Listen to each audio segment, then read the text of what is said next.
اعوذ باللہ من الشیطان الرجیم الحمد للہ رب العالمین والصلاة والسلام علی اشرف المرسلین سیدنا و نبینا محمد وعلی آلہ واصحابہ وازواجہ وذریاتہ واہل بیتہ اجمعین ومن تبعهم بإحسان الی یوم الدین اللہم اجعلنا منہم یا ارحم الراحمین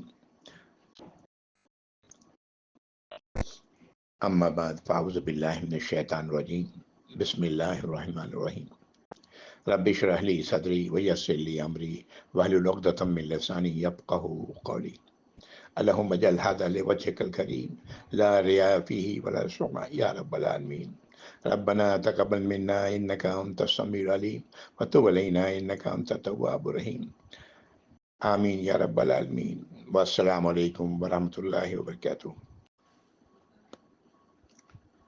سورہ تکویر انشاءاللہ 30واں پارہ ہے،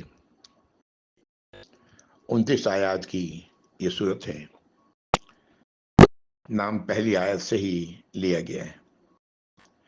اکثر صورتوں کے نام آپ دیکھیں گے کہ یہ پہلی آیت سے ہی لیا جاتا ہے اس تیسرے پارے میں۔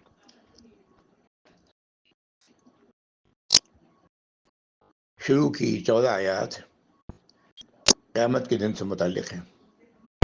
قیامت کے واقعات کو اللہ رب العزت نے قرآن میں ماضی کے صیغے میں پیش کیا ہے۔ یہ بات ہم سمجھ سکیں کہ ماضی کا مطلب یہ ہے کہ یہ چیز جو ہو گئی وہ اس میں کوئی تبدیلی ممکن نہیں۔ اللہ رب العزت ماضی کے صیغے میں ان آیات کو ہم تک پہنچانے کی وجہ یہ ہے کہ ہمیں یہ بات سمجھ لینی چاہیے کہ اس میں کوئی تبدیلی نہیں ہونے والی، یہ ایسا ہی ہوگا جس طرح اللہ نے کہا ہے۔ وہ دن بڑا سخت ہے، اس دن کی سختی کا اللہ تعالیٰ نے قرآن میں بار بار ذکر کیا ہے، بار بار الگ الگ نقشے پیش کیے ہیں۔ اس دن کیا کچھ ہوگا اللہ بہتر جانتے ہیں، لیکن وہ دن بڑا تباہ کن ہوگا جب انسان کو دوبارہ زندہ کیا جائے گا اور پھر اس کے سامنے وہ سب کچھ رکھ دیا جائے گا جو کچھ وہ دنیا میں کرتا رہا ہے۔ اللہ تعالیٰ اس دن کی سختی سے ہم سب کو بچا لیں یا رب العالمین۔ ہم تبھی بچیں گے جب آج ہم اب بچنا چاہیں گے، آج ہم اپنے اندر اس چیز کی طلب رکھیں گے، شدید طلب رکھیں گے، اللہ تعالیٰ انشاءاللہ اس دن ہم سب کو بچا لیں گے انشاءاللہ تعالیٰ، آمین یا رب العالمین۔ تو شروع کی 14 آیات قیامت سے متعلق ہیں۔ بعد کی 7 آیات میں 4 قسمیں ہیں۔ پھر قرآنی آیات کو آپ تک لانے والے جبریل علیہ السلام کے مرتبے اور مقام کو واضح کیا گیا ہے۔ یہ تقسیم میری اپنی سوچ کے مطابق ہے، ہاں، کہ شروع کی 14 آیات کو میں نے سوچ کی بات نہیں ہے، میں نے مضمون کے لحاظ سے انہیں تقسیم کیا ہے۔ بعد کی جو 7 آیات ہیں وہ جبریل علیہ السلام کے مرتبے اور مقام سے متعلق ہیں، اور وہ 4 قسموں کے بعد ہیں۔ اور آخر کی 8 آیات آپ صلی اللہ علیہ وسلم اور قرآن کے متعلق لوگوں کی طرف سے کہی جانے والی باتوں کا رد ہے، انکار ہے۔ یہ ہے سورت کا مضمون۔ 3 حصوں میں نے اس کو تقسیم کیا ہے۔ اللہ تعالیٰ ان صورتوں کو سمجھنے کی ہمیں توفیق عطا فرمائے، ہمیں دل و دماغ میں اس کو گہرائی میں اللہ رب العزت بٹھا لیں، ہم اپنے آپ کو اللہ کی ناراضگی سے بچانے والے بن جائیں۔ میں بار بار یہ بات کہتا ہوں، پھر کہوں گا کہ اپنے آپ کو اللہ کی ناراضگی سے بچانا کہیں زیادہ اہمیت کا حامل ہے بنسبت اللہ کی فرمانبرداری کرنے کے۔ پہلے اپنے آپ کو بچانا ہے، اور ایسے لوگوں کو اللہ نے متقی کہا ہے، اور جنت متقیوں کے لیے جو اپنے آپ کو اللہ کی ناراضگی سے، اللہ کی سزا سے اپنے آپ کو بچانے والے ہیں۔ اللہ تعالی ہم سب کو متقیوں میں شامل فرمائے یا رب العالمین۔ یہ ایک چیز اور میں محسوس کر رہا ہوں کہ جیسے جیسے ہم قرآن کے اختتام تک پہنچ رہے ہیں، ہم لوگوں کا ذوق و شوق بھی ذرا کم ہو گیا ہے۔ یہ صورتیں جو تیسرے پارے کی ہیں یہ بہت اہم ہیں، ایک طرح سے یہ خلاصہ ہیں ان بڑی بڑی صورتوں کا جن میں ذکر ہے اللہ کی ہدایات کا، جن میں ذکر ہے قیامت کا، جس میں ذکر ہے نبی کریم صلی اللہ علیہ وسلم کے مقام کا. یہ ان صورتوں میں تھوڑے سے الفاظ میں اللہ رب العزت نے بیان کیا ہے تاکہ ہمیں یاد رہیں، ہم انہیں ہر وقت یاد رکھیں. ایک حدیث ذہن میں آ گئی کہ لوگوں نے سوال کیا یا رسول اللہ عقل مند کون ہے؟ تو آپ صلی اللہ علیہ وسلم نے جواب دیا وہ جو اپنے بعد کی زندگی کے بارے میں آج سوچے، آج اس کے لیے تیاریاں کرے، وہ عقل مند ہے. پھر سوال کیا گیا کہ بیوقوف کون ہے؟ آپ نے جواب دیا صلی اللہ علیہ وسلم وہ جس کی نظر دنیا ہی میں ہے، دنیا سے آگے وہ سوچتا نہیں ہے، آخرت کی کہ اسے کوئی توقع نہیں. اللہ تعالی ہم سب لوگوں کو عقل مندوں میں شامل فرمائے یا رب العالمین، آمین یا رب. سورہ التکویر. تکویر یہ لفظ اصل مادہ اس کا کاف واو اور رے ہے. میں پہلے بھی عرض کرتا رہا ہوں، پھر دوبارہ یاد دہانی کے لیے عرض کر رہا ہوں کہ قرآنی آیات جو ہیں وہ بلکہ عربی کی آیات کہہ سکتے ہیں کہ 90% سے زیادہ 3 حرف ہی ہیں، 3 حرف سے بنے ہوئے ہیں، اور پھر انہی میں کسی حرف کو بڑھا کر 4 حرف کر دیا گیا. اس طرح قرآن اگر ہم ان 3 حرف کو پہچاننے کی اپنے اندر صلاحیت تھوڑا سا پیدا کر لیں تو انشاءاللہ قرآنی الفاظ کو سمجھنا ہمارے لیے آسان ہوگا. اس لیے کہ قرآن کی ٹوٹل ویکیبلری کہا جاتا ہے کہ 1800 الفاظ کی ہیں، جن میں 1400 الفاظ وہ ہیں جو ہم اردو زبان میں استعمال کرتے ہیں. تھوڑی سی کوشش، تھوڑی سی محنت کافی ہوگی. تکویر کے معنی ہوتا ہے لپیٹنا. دوسرے لفظوں میں اس صورت کے بارے میں صورت تکویر کا مطلب یہ ہوا یہ وہ صورت ہے جس میں لپیٹنے کا ذکر کیا گیا ہے. اعوذ باللہ من الشیطان الرجیم، بسم اللہ الرحمن الرحیم. اذا الشمس کوورت، جب سورج لپیٹ دیا گیا.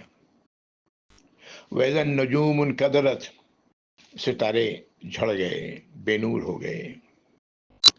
وَإِذَا الْجِبَالُ سُيِّرَتْ، اور پہاڑ چلا دیے گئے.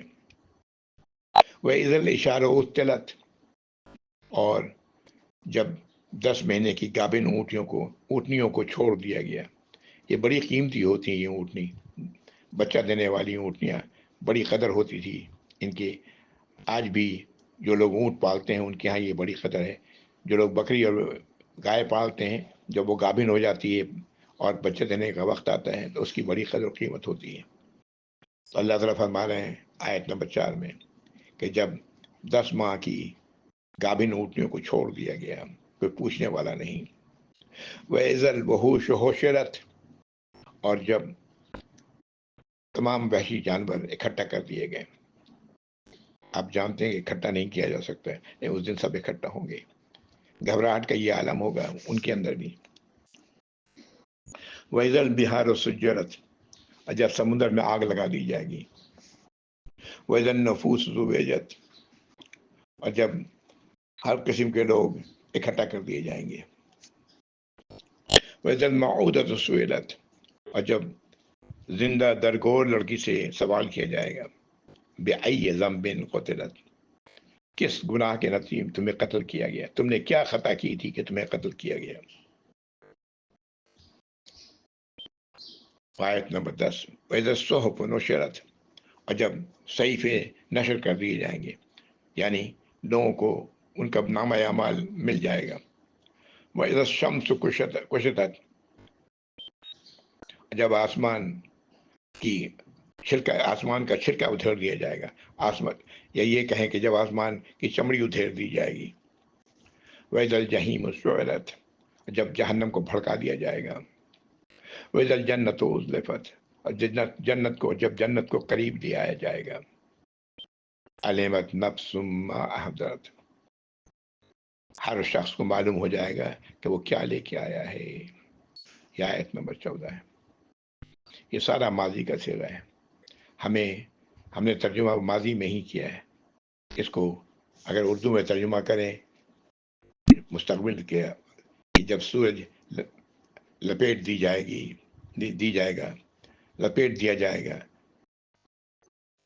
ستارے جھڑ جائیں گے، پہاڑ چلا دیے جائیں گے، جب گابن اونٹیوں کو 10 مہینے کی گابن اونٹیوں کو چھوڑ دیا جائے گا، کوئی پوچھنے والا نہیں ہوگا، جب تمام وحشی جانور اکٹھا کر دیے جائیں گے، جب سمندر میں آگ لگا دی جائے گی، اور جب ہر طرح کے لوگ اکٹھا کر دیے جائیں گے،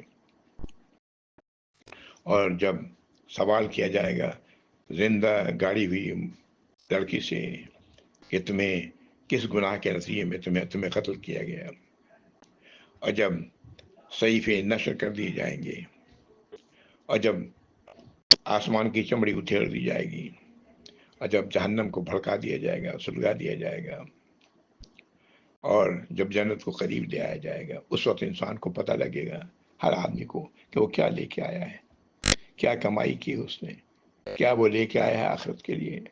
یا اللہ اس دن آخرت کا تو ہم لوگوں کے پاس ہو۔ یا رب اس دن ہمارے ساتھ ہماری یہ بد نصیبوں میں شامل نہ کیجیے گا۔ یا رب ہمیں ان خوش نصیبوں میں شامل کیجیے گا جو اس دن کا سامان لے کے آئے ہوں گے اپنے ساتھ۔ آمین یا رب العالمین۔ ان آیات کو پڑھتے ہوئے دل کانپ اٹھتا ہے۔ یقیناً آپ بھی محسوس کرتے ہوں گے اس بات کو۔ پتہ نہیں وہ کیا ہوگا، کیسا دن ہوگا اور کیا کچھ ہوگا، اللہ ہی بہتر جانتے ہیں۔ اللہ تعالیٰ اس دن کو ہم سب کے لیے آسان کرے یا ارحم الراحمین، آمین۔ صحیح ایک حدیث میں ملتا ہے کہ قیامت کے دن سورج اور چاند دونوں کو لپیٹ دیا جائے گا۔ یہاں پر صرف سورج کے لپیٹنے کی بات ہے، شاید اس سے مراد ان دونوں کی روشنیاں ختم ہو جائیں گی، واللہ عالم۔ قیامت کی روایات میں یہ بھی ملتا ہے کہ سورج ایک نیزے کی اونچائی پر ہوگا، شدید گرمی ہوگی، ہر شخص اپنے پسینے میں ڈوبا ہوا ہوگا، کوئی پیروں تک، کوئی کمر تک، کوئی سر تک۔ اللہ تعالیٰ محفوظ رکھے یا رب، واللہ عالم۔ جیسا میں نے عرض کیا کہ وہ دن بڑا خطرناک ہوگا، اور صحابہ اس دن کی بات کرتے ہوئے کہاں پڑتے تھے۔ اللہ تعالیٰ ہم لوگوں کے دلوں کو بھی ایسا نرم کر دیں کہ اس دن کی بات کو سننے اور پڑھنے کے بعد ہم بھی کانپ اٹھیں، یا ارحم الراحمین، آمین۔ آگے کی 7 آیات، آیت نمبر 15 سے آیت نمبر 21 تک۔ اعوذ باللہ من الشیطان الرجیم۔ یہ آیات قسموں سے شروع ہوتی ہیں۔ آیت نمبر 15، فلا اقسم بالخنس، تو نہیں میں قسم کھاتا ہوں پیچھے ہٹنے والے کی، الجوار الکنس، ان کشتیوں کی، بادبانی کشتیوں کی جو چھپ جاتے ہیں، یا وہ چیز جو چلنے والی ہے جب وہ چھپ جاتی ہے۔ واللیل اذا عسعس، اور میں قسم کھاتا ہوں رات کی جب وہ جانے لگتی ہے۔ والصبح اذا تنفس، اور صبح کی کہ جب وہ سانس لینا شروع ہوتی ہے، یعنی صبح روشن ہو جاتی ہے۔ یہ قسمیں 4 قسموں کے بعد اللہ رب العزت فرماتے ہیں۔ قسموں کے حوالے سے میں نے یہ بات بار بار کہی ہے کہ ان میں مفسرین کا آپس میں الگ الگ رائے ہیں، صحابہ کی بھی الگ الگ رائے ہیں۔ حقیقت کیا ہے ان قسموں کا اللہ بہتر جانتے ہیں، اس میں زیادہ الجھنے کی ضرورت نہیں۔ جو چیز میں نے لفظی ترجمہ جس طرح کر دیا ہے اسی حد تک اپنے آپ کو محدود رکھنا چاہیے۔ اصل چیز قسم کے بعد جو بات کہی جا رہی ہے وہ ہے آیت نمبر 19، انہ لقول رسول کریم، بے شک وہ تو قول ہے، بات ہے کس کی، ایک ایسے پیغام لانے والے کی جو بڑے بزرگی والا ہے. کیا انہو وہ قول، وہ کیا ہے؟ قرآن. یہ قرآن ایک ایسے رسول کا پیغام ہے جو لے کر کے آئے ہیں، اور وہ بڑی بزرگی والے ہیں. آیت نمبر 20، ذی قوت عند ذی العرش مکین، بہت قوت والے ہیں اور عرش کے مکین، اللہ کے نزدیک بڑی عزت والے ہیں. متاع ثم امین، ان کی اطاعت کی جاتی ہے اور یہ ساتھ ہی امانت دار بھی ہیں. یہ آیت نمبر، یہ جو آیت آخر کی 3 آیات ہیں، اس کے بارے میں واضح ہمیں احادیث ملتی ہے کہ یہ جبریل علیہ السلام کے متعلق ہیں. آپ صلی اللہ علیہ وسلم تک قرآن کو پہنچانے والے، وحی پہنچانے والے جبریل علیہ السلام تھے. میں یہ بات کہہ چکا ہوں کہ انبیاء اور رسول، میری اپنی سوچ ہے کہ مکمل طور پر اللہ کی وحی کے پر چلنے والے ہوتے ہیں. جس طرح ہم نے قرآن میں سورۃ النجم میں پڑھا کہ آپ کوئی بھی بات نہیں کرتے مگر وہی جو وحی کی جاتی ہے آپ کی طرف. اور انہیں اس بات کا شاید انہیں علم بھی نہیں ہوتا کہ اس طرح وہ مکمل طور پر جو بھی بات کر رہے ہیں وہ سب کے سب وہی ہے. واللہ عالم. تو یہ قرآن کو لانے والے جبریل علیہ السلام ہیں، انہی کا ذکر ان 3 آیات میں کیا گیا. آیت نمبر 20، وہ صاحب قوت ہیں اور عرش کے یعنی اللہ کے نزدیک عرش کے جو مکین ہیں کون ہیں؟ اللہ ہیں. تو وہ بڑی عزت والے ہیں، ان کی اطاعت کی جاتی ہے اور وہ ایماندار ہیں، امین ہیں. اب سورت کی 8 اختتامی آیات ہیں جو ایسا لگتا ہے کہ نبی کریم صلی اللہ علیہ وسلم اور قرآن کے متعلق لوگوں کی کہی جانے والی باتوں کا رد ہے ان آیات میں.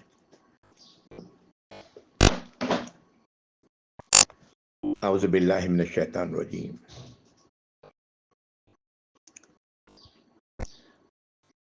آیت نمبر 22، وما صاحبکم بمجنون، اور تم لوگوں کی یہ ساتھی مجنون نہیں ہے، دیوانہ نہیں ہے، ان پر جن سوار نہیں ہے. وَلَقَدْ رَآهُ بِالْأُفُقِ الْمُبِينِ، انہوں نے تو دیکھا ہے اسے آسمان کے کنارے میں پر. کسے؟ جبریل علیہ السلام کو.